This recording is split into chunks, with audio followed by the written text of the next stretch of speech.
మరి మాకు డబ్బులు కావాలి. మాకు ఈ మధ్య చాలా నాకు ఆపరేషన్లు అయ్యి పిల్లకి బాగోగా మేము చాలా తలకిందులు అవుతున్నాం. మేము బయట అప్పు తెచ్చుకొని కడుతున్నాం. దరిద్రుడు మొత్తం అందరినీ మోసం చేసి పోయిండాడు.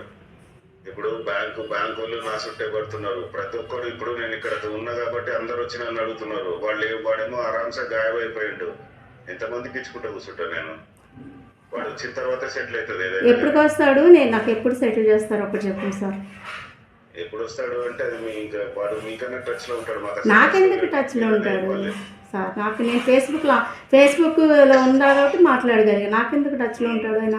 టచ్లో ఉంటే ఫేస్బుక్లో నేను అడిగాను గట్టిగా. మరి ఇప్పుడు మిమ్మల్ని ఎట్లా అడుగుతున్నాను అట్లా ఫేస్బుక్లో ఉన్నాడు కాబట్టి మామూలుగా రాసాను. ఏమన్నాడంటే నా వరకు నా రెంట్ నువ్వు తీసుకో, నా రెంట్ తీసుకో, మరి రవి గారిని కూడా అడుగు, మరి ఇప్పుడు ఆయన రెంట్లో ఆయన తీసుకోమని చెప్పారు సార్.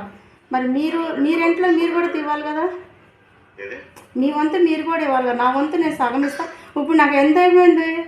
ఎన్ని డబ్బులు డబుల్ అయింది. 4 సంవత్సరాల నుంచి డబుల్ అయినాయి. చూడండి లత గారు, ఇప్పుడు